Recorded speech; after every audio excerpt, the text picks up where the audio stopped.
Постріл! Постріл! За Донбас, сука! Ви сьогодні знімали чудову роботу нашої гаубиці. Давай, Постріл! ну, есть там некоторые нюансы, там ручки есть, выстрела вот взвода. Вот это, например. Досталось нам чуть-чуть. Расчет у меня герой. FPV, обстрелы, скиды. Короче, там бегали как эти, как зайцы. Покажи, водитель, я не вижу. Все, понял. Піхота правіє, доворачиваю. Влаштовував своє життя на цивільному фронті. Це пов'язано з пивом крафтовим, стиль, мілкшейк іпа. У нас командир жаловался на него. Не стоит вообще. Це ми вирішили. Знаєте, як дорога краще стала. Що по небу, що по небу.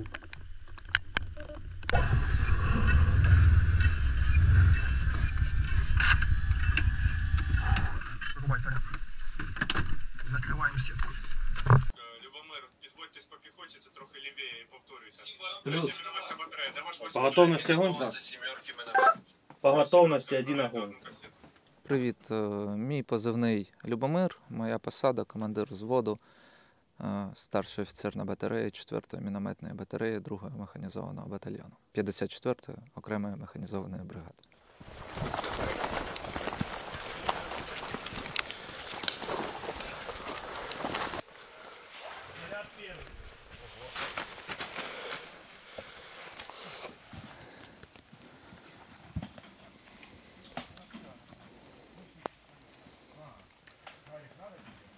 Заряд 0029, заряд первый. Да. 525, 55, 48. Два.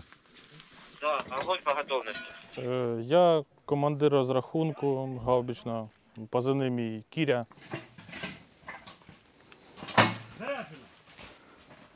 Постріл! Представляюсь. Младший сержант, командир відділення, мінометного відділення. Позывный «Пан». Лежали на кроватях с пацанами, с старым расчетом. Я еще был тогда не командир отделения, а обычным снаряжающим. Ну, постепенно там, конечно, карьерный рост был, у меня там обучение там такое. Ну, на кроватях лежали, и надо было там, типа, вот, мне говорят: Саня, у тебя еще позывного нет, какой ты будешь позывной? Ну, я такой говорю: пацаны, ну, не знаю, хочу, чтобы меня по фамилии называли. Он: да по фамилии нельзя. Ну, и давай там же, ну, вы поняли, да, там, солдатский юмор, там это. И пришли к тому выводу, что пан буду. Ви відколи на війні? А со второго дня полномасштабной войны. До цього служили в армії? Да. Срочка? А. А ким служили срочку? Ой, блин, Нацгвардия, внутренние войска тогда были. Вертухаем, одним словом. Розкажіть, чим в цивільному житті займалися? Был пожежником, строителем, то есть вообще пожежным я был. Я как бы служил до полномасштабной войны пожежником на Чернобыльской АЭС. Ее захватили. Пришли люди в погонах, ну, вы поняли, о ком я говорю. На второй день, короче, мы уже по Чернигову стояли. Надо идти спасать свою страну. Долг родину давать. Был в блокаде в Чернигове, там сидели в пехоте. Там, короче, ну, там такого я не задействовался в таких боях, там, ну, там под обстрелами в основном. Самі звідти, да, з Чернігова? Черниговский, да. А як попали в 54-ту бригаду? Прислали. Не, вначале был в 54-ю бригаду, 2-й Стрелецкий. Потом приехали как-то там, кто хочет в артиллерию. А я ж такой, ну, блин, я у кулеметник был, навидный кулеметник. И с кофем такой в стороне стою, такой взводный. А ты еще, Саня, морозишься, типа, ну, выходи давай, и ты пойдешь. Я же говорю: да я ж не хочу, не хотел, я говорю: я хочу в пехоте быть. Нет, поедешь. Короче, и так. А вечером приедете. Ну, вот по сегодняшний день здесь. Шлепер. Дивись, сюди дивись. Привіт. А як у вас зі стіркою там, за цими всіми речами? Ну, все, просто стиральная машина есть тазик, есть вода, есть руки. И там, как хочешь, можно под стиралку, можно руками. Меня зовут Александр Диденко, я из города Харькова. Який позивний у тебе? Позывной Алекс. Дали повестку в метро по пути на работу. Вот, собственно, пришел в военкомат, ну и поехал в Десну на учения. Побыл там дней 5-7, поехали в Словакию, побыли месяц там, вернулись обратно в Десну. Ну и, собственно, с Десны приехал и забрали меня сюда. Сюда попал 23 июля. Ну и, собственно, с этих дней вот я тут. Ти проходив БЗВП в Словаччині, розкажи про це. Поскольку в армии не был, просто для меня это все новое было. Всего по чуть-чуть, как бы, ну, стреляли там, ходили, в общем, готовили как пехоту. 2 роты было около 60 человек. Нас было до 35. Сахар, де ти є? Одному з відео зараз. Не зуміруй, пожалуйста. Має бути. Бачу розрив в полі перед посадкою. Плюс. Покажи, выдели, я не вижу. Виділили. Виділили. Все, понял. Пехота правее. Доворачиваю. Піхота ось тут. Виділяємо. Блядь, с какой она задержка идет? Пиздец. Балти.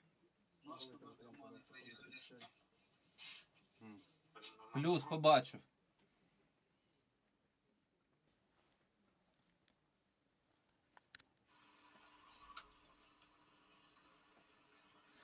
Шесть 72 02. Прицел 6,70. І за диму я дуже сильного не видно. Я не бачу нічого.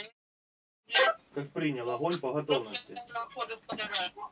Дивись, хто тоді перед собою. Загалом в армію потрапив в 2014 році з початком тоді ще неповномасштабного нападу Росії на нашу територію. Служив в батальйоні Донбас, спочатку в Нацгвардії, потім в Збройних силах України прослужив 2 рочки. Ну і потім повернувся в армію вже з початком повномасштабного вторгнення 24 лютого 2022 року. Я наскільки знаю, в батальйоні Донбас ви служили разом із Гайдуком, з командиром батальйону? Да, з Гайдуком, з Ахметом служили в мінометному взводі. Ну, що про ті часи вже все було 1000 разів розказано. Про Іловайськ, про те, як ви, в яких ви брали участі в операціях, які бої були тоді? Ну, зараз оглядаючись, тоді це все було так серйозно і сприймалось як події,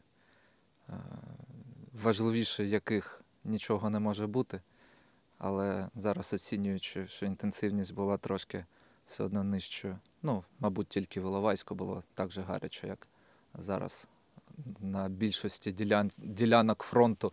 Особливо зараз, коли ми записуємо інтерв'ю і коли не дуже гарні новини щодо просування ворога по всіх територіях на Курщині, на Запорожчині.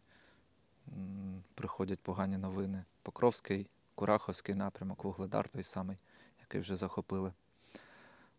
Так, був з усім батальйоном разом по весь шлях батальйону Донбасу. Мав честь пройти разом з усіма хлопцями. Скільки років вам було, коли ви прийшли в армію тоді на війну? 24, 23.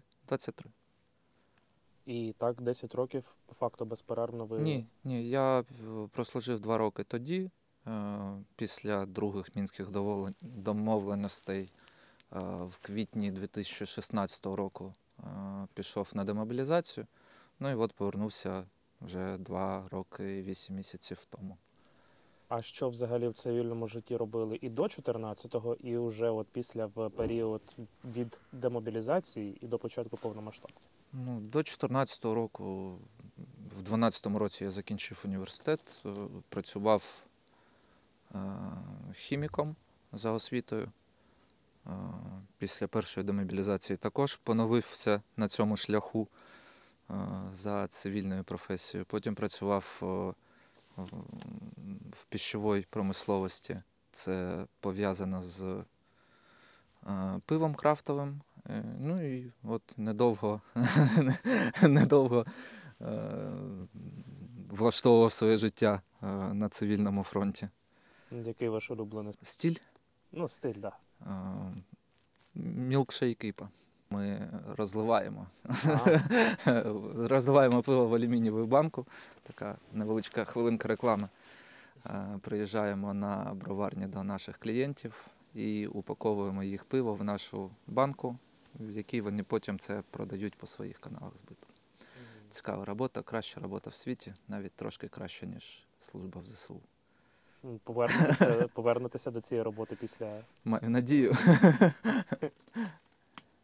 Прицел 6,70. 0255. Прицел 670. 02,55. 0255. Да. Вони йдуть по балки поперек. Огонь по готовності. Огонь по готовности. Пробую на упреждение. Там стреляю. Стріляйте в ярок давай. Заходить через ЖД. Где-то примерно года 2 назад я був в піхоті з початку війни на Бахмутському напрямку. А потім розформували батальйон 17-й окремий. І по розподіленню я з воєнкомата попав в 54-ту бригаду. Коли вже приїхав сюди, мене розподілили в 4-ту мінометну. І я приїхав і з першого дня тут. Скільки ти в армії загалом? З кінця 2016 року по 21-й я був на контракті в Нацгвардії. Потім рік перерви, був цивільним, попрацював. Почалась повномасштабна війна і я пішов. Работав на заводі, матраси робив. Розкажи про період служби в Нацгвардії ще до повномасштабні часи. Що це була за служба, яка у тебе була посада, що ти робив? Вначалі, як я тільки підписав контракт, мене відправили на учобу в Запоріжжя, в університет на сержанта, на артилериста. Я там відучився, отримав звання, приїхав назад і далі по спеціальності я був топогеодезистом. Потім мене перекинули на командира гармати. І так я до кінця своєї служби, до 21-го року, я служив командиром гармати. Хуя не видно, блядь. Там 3 белых. Ебать, весь мокрый, блядь. Я в зошите пишу, оно все плывет, нахуй, понял? Тетрадку себе новую. Давно. Он просто лежит уже хуй знает сколько.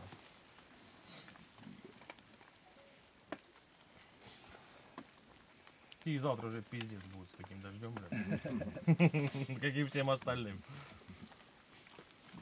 Это жизнь какая гламурная, блядь. Бери такая, не знаю, голубая. Еще блестит, блядь.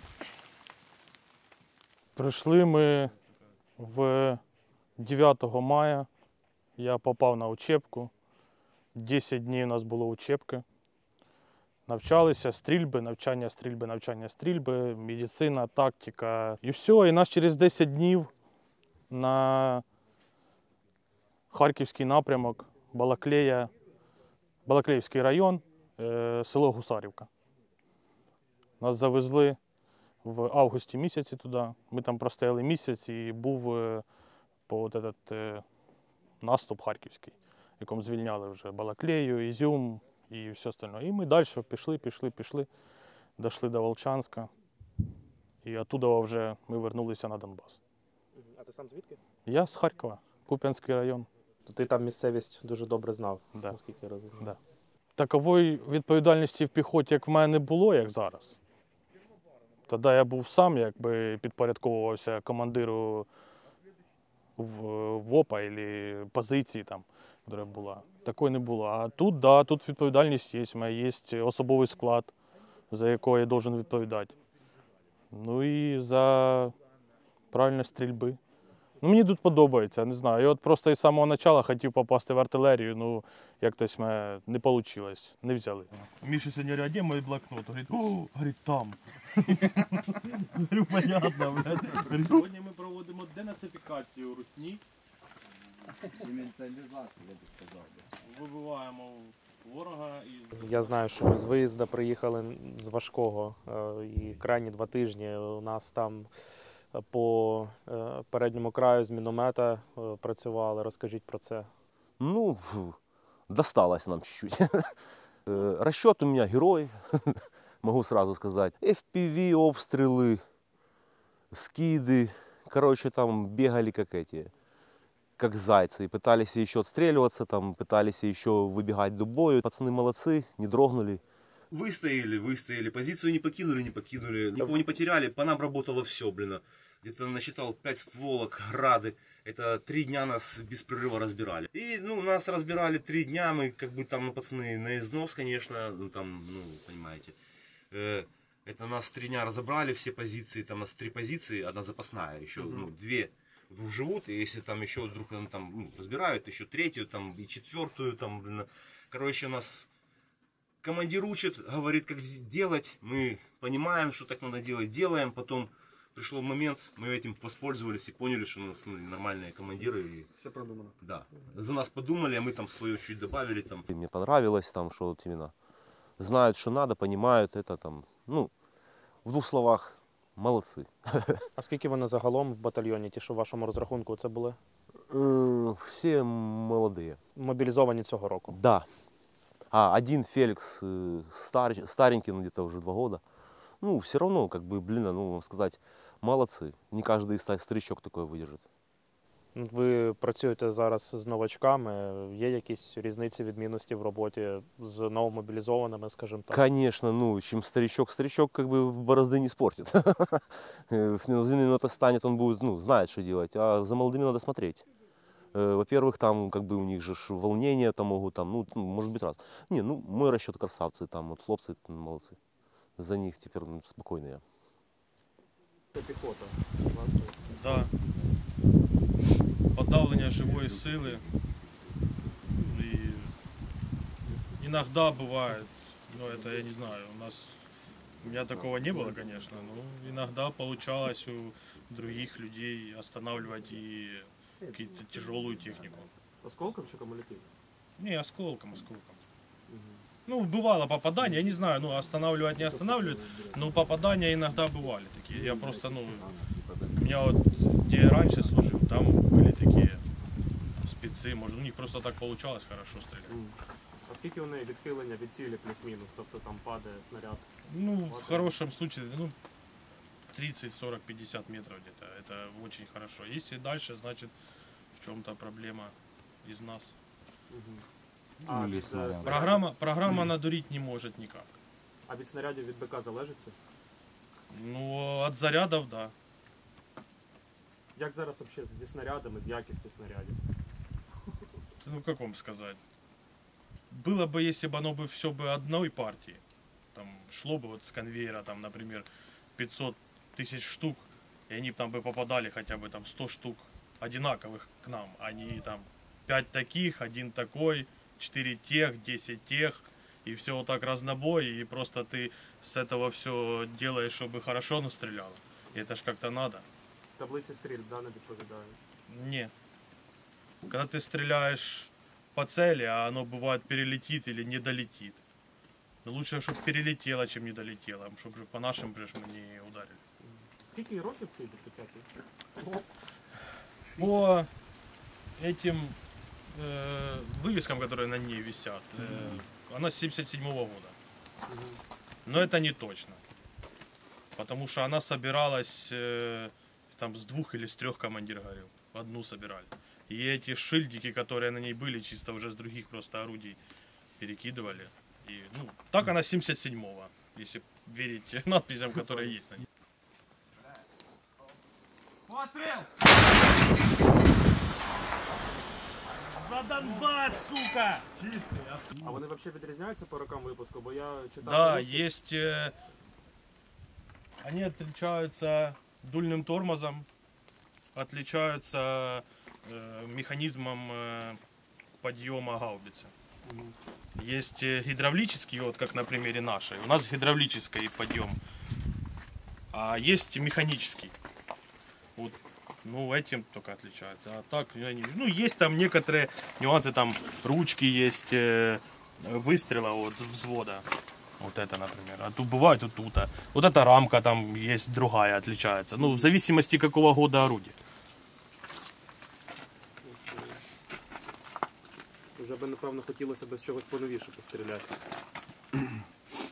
Да, не знаю. Может быть. Пока этого хватает. Я тогда работал по ним. Это было в самом начале всех штурмов, которые начинались. Это где-то конец февраля, начало марта. Когда только начинались штурмы. Там с утра все начиналось. И работали, и хорошо работали. И снаряды, и все было. Тогда было весело. Що прилітає в гаубицю, там і ланцети, півішки, що летить. Да, тьфу-тьфу-тьфу. Пока еще такого не было. Ну, на моей памяти, сколько я вот в батальоне служу, именно в этом подразделе, у меня еще не было, что там и FPV-шка прилетела, или ланцетом. Є якась ефективна протидія FPV ланцетам? Да.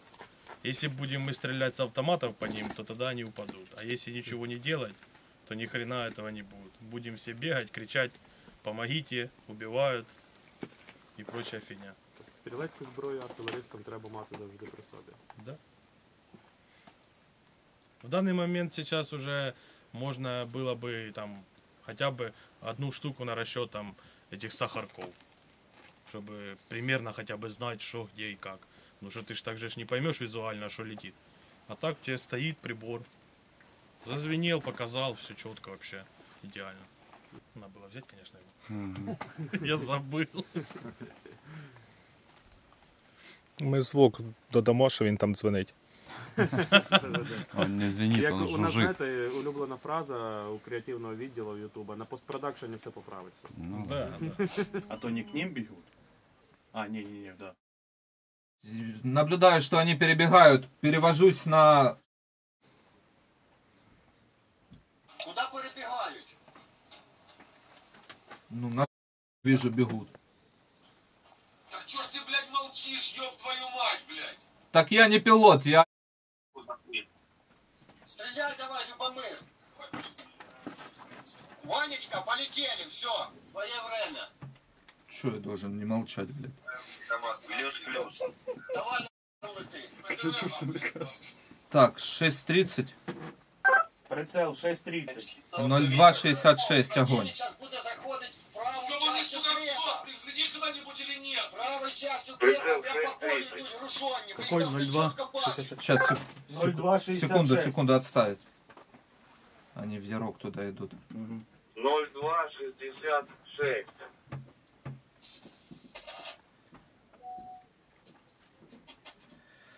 Э, 6:35. Отмена, поменялись. Говори просто 6:35, 02:75. Огонь. Масштаб застосування сил та засобів тоді з 14-го по той час, що я застав 16-й, окрім там рейдових кампаній, там, я не пам'ятаю, яка частина, десантники, та, наприклад, той самий наш заход в тил Донецьку, то не було такого саме масованого управління військами. Тобто великі переміщення, великі атаки, що війна в більшості велась невеличкими підрозділами. Зараз це, звісно, набагато все масштабніше і, мабуть, того, що в нас не було такого досвіду застосування саме великих військових формувань, то в нас зараз деякі проблеми виникають, тому що керувати тим самим батальйоном важко, а керувати декількома батальйонами, щоб вони вели скомуніковані, злагоджені дії, це потребує набагато більшого рівня керівництва. Ну і плюс це очевидні речі масове застосування дронів. Зараз війна дуже прозора. Коли я пам'ятаю, як коли тоді почали з'являтися БПЛА, то про них там легенди ходили, що ти в полі не можеш сховатись, тому що з тепловізором якась пташка летає, а зараз це нормальне явище. Дивно, якщо такого не буде. Та я пам'ятаю це, коли було, по-моєму, в Зеленопіллі, я можу помилятись, десь розгром частини наших військ, пам'ятаю, великий був такий випадок, і що там розповідали хлопці, що їх добивали по полях, коли вони саме за допомогою безпілотників. Тоді це була таке трошки жахало, що ти не можеш ніде сховатись. Зараз це просто норма. Це може і лякає, але постійно ж боятись не будеш. Люди звикають до всього. То це просто як даність нового часу. Все. Там у нас старший начальник, начальник артилерії. Він же ж сидить там і каже, у нас був полковник. Никакой крапива. Никакой. Ручной считать. ПОшка така доска для вичислення. Бусоль, дальномір, бумажки. Розкажи про свої обов'язки як командира розрахунку. Що входить в твої обов'язки? Слідкувати за особовим складом, щоб все було на позиції добре. Ніяких там лишніх движений. Всі знають, просто треба слідити, щоб правильно все робили. І все. Такого, щоб там грандиозного ничего нету. Это каждый может знать и делать это. Для этого учиться любой дурак может. Только надо, щоб в голові щось було. Про роль сержанта взагалі на будь-якій посаді, іменно сержанта в Збройних силах. Я думаю, сержантство дають не кожному. Сержант – це така людина, яка може взяти на себе відповідальність і відповідати за якісь рішення там, або якісь поставлені задачі, які ти знаєш і розумієш в голові, що ти можеш їх виконати. Я думаю, це чисто із-за цього. Просто так обичному чоловіку, якщо він не покаже свої качества, не дають же сержанта. А що відрізняє сержанта від офіцера? Я так розумію, що це якраз про те, що сержант може і повинен виконати ту задачу, яку він сам, наприклад, ставить. Так. Да. Я думаю, сержант відрізняється від офіцера тим, що це менший начальник офіцера. Офіцеру дали наказ, він дає наказ сержанту. Сержант вже повинен із своїм особовим складом виконувати це поставлене завдання. Я думаю, чисто цим тільки. У тебе особовий склад в розрахунку, в підпорядкуванні. Давно служать хлопці твої? Зі мною є ті, які давно служать, але зараз хлопці по півроку. Молоде поповнення, зараз зі мною по півроку. Вже виконуємо бойові завдання. Розкажи про поповнення, які хлопці приходять мобілізовані в 24-му році. Постарше мене це 100%. Всі там від 40 і більше.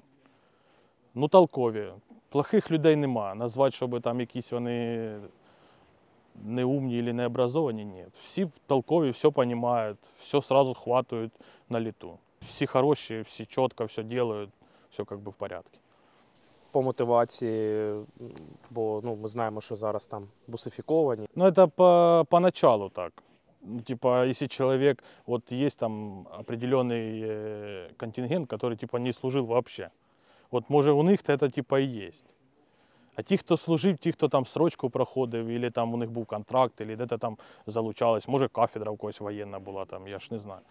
Я думаю, такі ні. А ті, хто там не служив і не знають, навіть не мають уяву, що це таке, може у них такі мислі є, що я прийшов, а що з мене який толк, я нічого не знаю. Потім вони стабілізуються і навіть ще, я можу сказати, краще роблять тих, хто навіть служив вже там по 5-10 років. Я думаю, що може із-за того, що вони вже типу, там якби служили і знають, що типу, прошарені такі люди. Типу, от так воно все робиться, туди-сюди. А ці прийшли, вони знають свою цель, що вони прийшли сюди, блін, там, захищати батьківщину. От в мене така задача, я її должен виконати, блін, любим способом.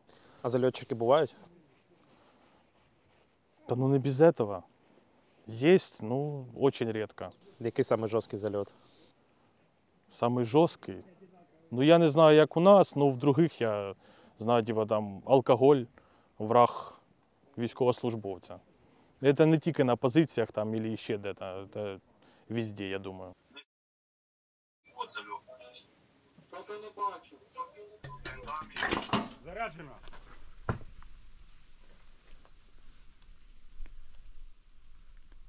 Приехала с Десны около 60 человек, 2 машины. Ощущения были такие, что ну, приехал просто на убой. Вот, именно так. Там сразу рассказали, что, куда, к чему. Вот. Приехал конкретно сюда 23 июля. Начал учиться на этой гаубице наводчиком. Ну и на день 3-4 уже начал стрелять. В целом мне понравилось. Да, я тут много чего испробовал. И подносящим был, и заряжающим. Вот, ну, конкретно вот наводчиком мне нравится больше всего. Готові. 5 секунд. Скільки перед окопами наблюдаєте рух? Так, Любомир, треба підводитися. Плюс побачив. Підвожусь. Покажіть, куди точно підвестись. Так, виділіть противника. Да кто-то может ближе подлететь, блядь, они, сука, с километра снимать, блядь. Чушь недолет, блядь.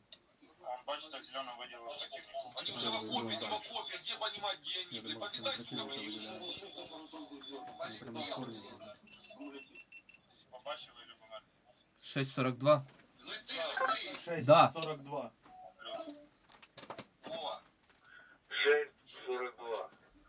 02.72. Огонь. 02:72, огонь. 02:72, огонь. Да, Серый, давай только побыстрее. Заряджено. Постріл! Ствол чисто, откат 740. Отак має бути добре. Там щось відбувається. Ага, а то шлепарь показує характер, ти молодець. А то оця звідки велика? Ах, тут прибились, я не знаю. То шлепаря мы забрали с рудниками, сказал. Мгм.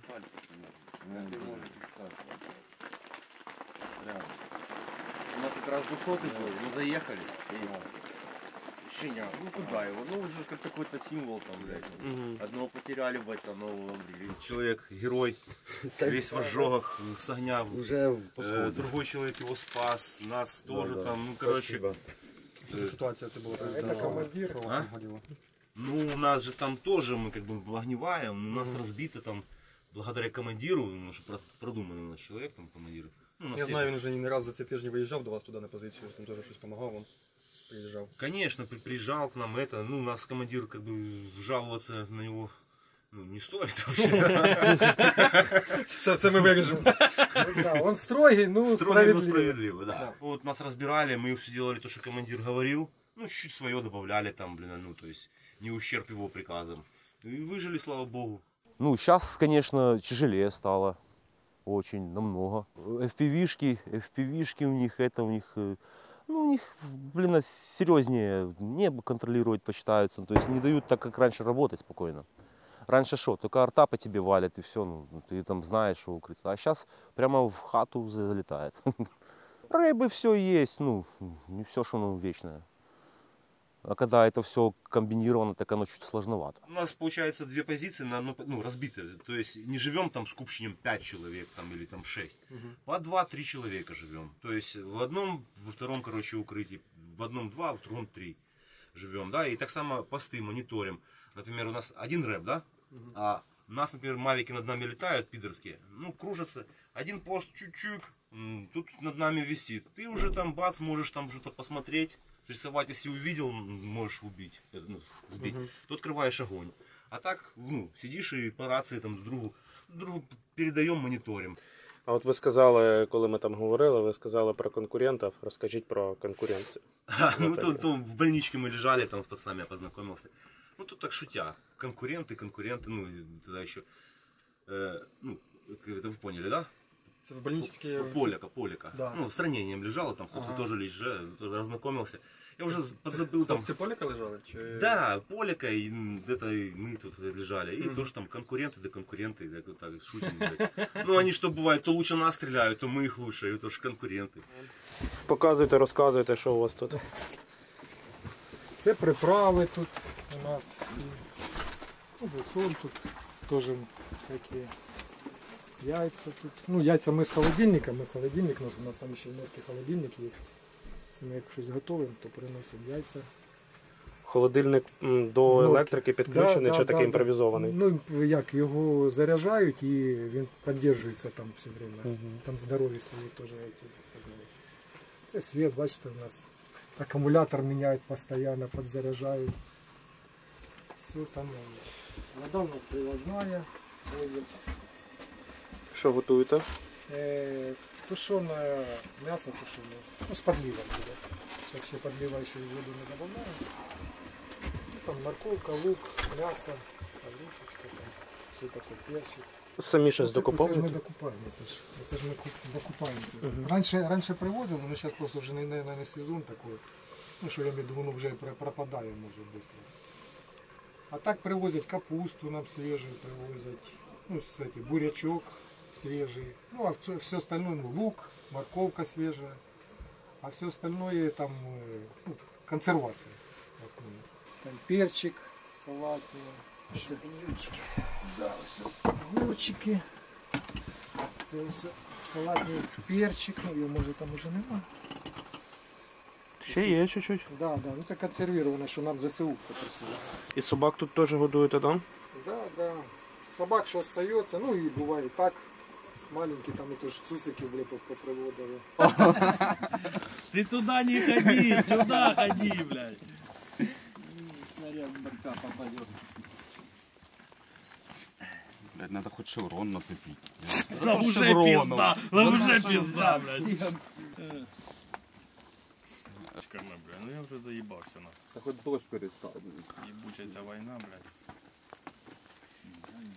Плюс один огонь. Заряджено. Пострел!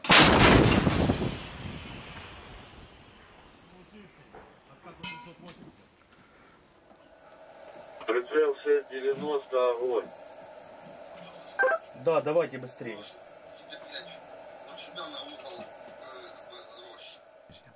Ви давно офіцером стали? Рік. Рівно рік. 10 числа був рік. Ви ухвалили це рішення самі, чи це просто обставини спонукали до того, що є якби вже і досвід на війні, і особовий склад, який треба комусь очолити?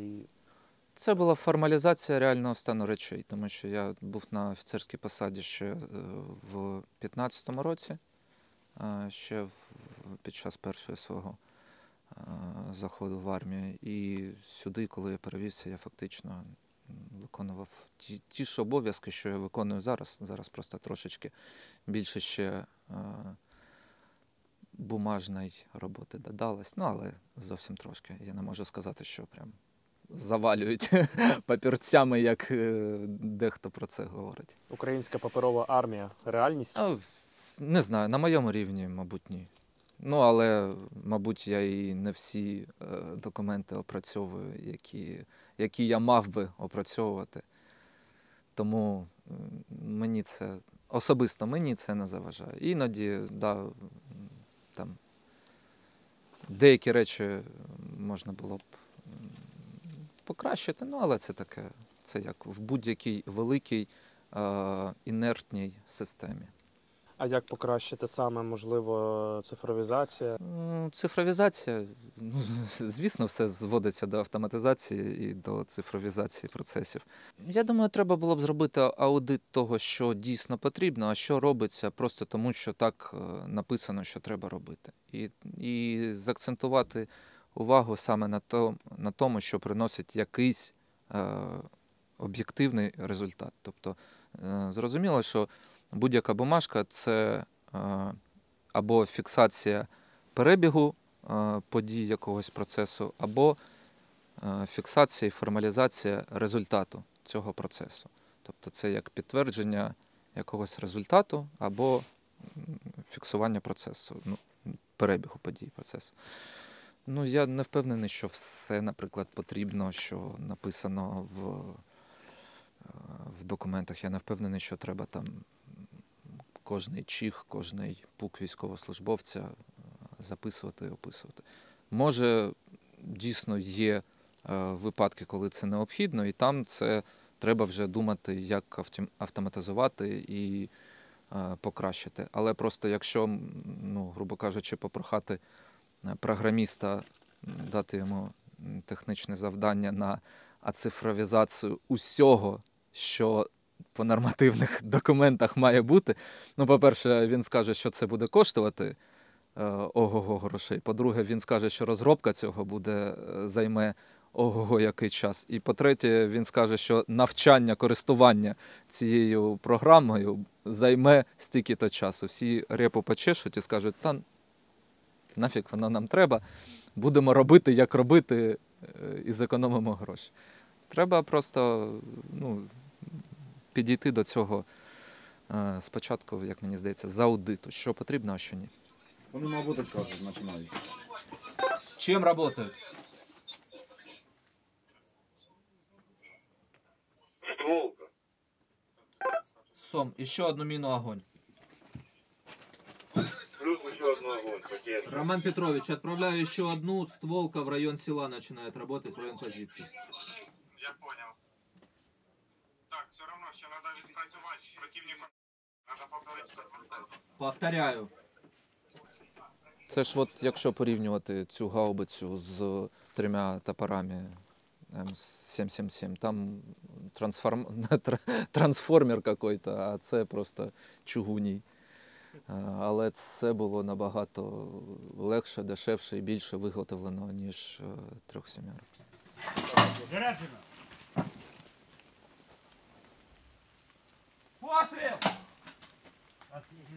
Осечка! Осечка! У нас осечка устраняет. Давай! Второй заряд, быстрее! Давай, другой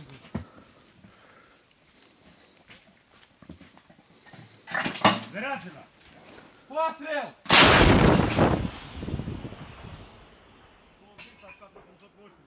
Як зараз БК ситуація? В В кількості. В кількості? Хотілося б краще. Якістю? Добре, коли приходять хоча б якийсь там декілька поставок однієї того самого виробника. Тобто, якщо ми відкидаємо, що іноді приходить взагалі, не дуже часто, але буває, приходить взагалі те, що чим стріляти майже неможливо. Це так звана, я думаю, хто на такому калібрі служить, знає про пулну. Це виробник щось там чешське чи щось таке. Пулна – це повний по-їхньому.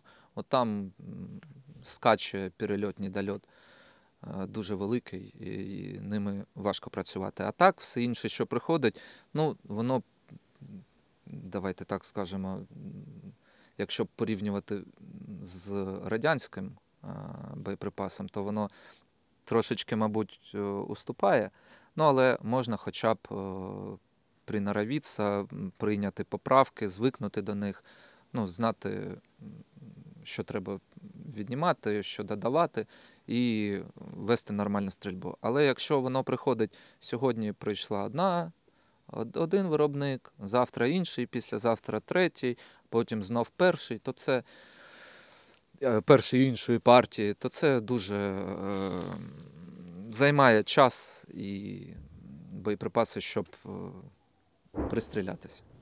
Уніфікація – це ключ до вирішення проблем. Я кажу зараз не тільки за боєприпаси, а загалом. Та звісно, уніфікація завжди це ключ до вирішення в масових виробництвах. Треба робити якомога дешевше, простіше, але більше. Плюс по крайніх чи підводити? Було прям за... Любомир, Тому що противник зараз під виходить, заліз. На склоні. Давай, заряджай. Заряджено. Постріл. Постріл! Чисто, обкат 740. Ну, бачите, сьогодні планували, що буде спокійний день. Ми навіть спілкувалися, що, може, попрохаємо якусь планову ціль, щоб ви познімали в такій от бойовій обстановці. Але плани у ворога були інші, і ви сьогодні знімали чудову роботу нашої гаубиці, ну і чули роботи нашого міномету. Є у артилеристів оці посвяти, там, де порохом це мажуть. Є зараз, це актуально? Якщо командир захоче, тоді да, можна. Ну от у мене був новий наводчик із нового поповнення. Ми його обучили, все. І при першому вистрілі я його перевів. Як і мене переводили, так і я перевів. Понюхав, обмазав і по попі. Є таке, да. FPV-шек, там столько этих батарей. Да, нафиг. Не жалей бухаляны. Повну розборку не робите зі ствольної коробки, з усім? Не. Редко делаем, ну сейчас неохота. Что там собирать надо? Мобилизированные хлопцы, мотивированные, нормально все. Им просто, чтобы по-нормальному объяснить, а кто себе, они сами понимают, что, ну а кому? А вы? В том, конечно, хочется отдохнуть, подлечиться, ну такое бывает. Ну, так скажу. Сейчас езжу в отпуск, отдохну, подлечусь. І ще на полгодика хватить. Ну, на 3 місяці точно. Ну, звісно, мотивація зменшується. Це не якась там постійна планка мотивації, що ти от прийшов заряджений і служиш там від дзвонка до дзвонка. Все ж таки, ну, всі люди, у всіх буває різний настрій. На кожного там своя болячка, своя срачка нападає, там хандра осіння. Ну, я думаю, що так, моя мотивація на 5-й рік на війні, ну, трошки, мабуть, зменшилась. Ну, але я не можу це ж, ну, оцінити об'єктивно і відносно якогось нормативу. Чисто по відчуттям. Да, по відчуттях, звісно, так. Да. Хотілося б трошечки відпочити, мабуть. І вже піти варити пиво зі спокійною душею. Не варити, розливати і пити. Добре, дякую вам. Все? Закінчили? Добре. Дякую вам.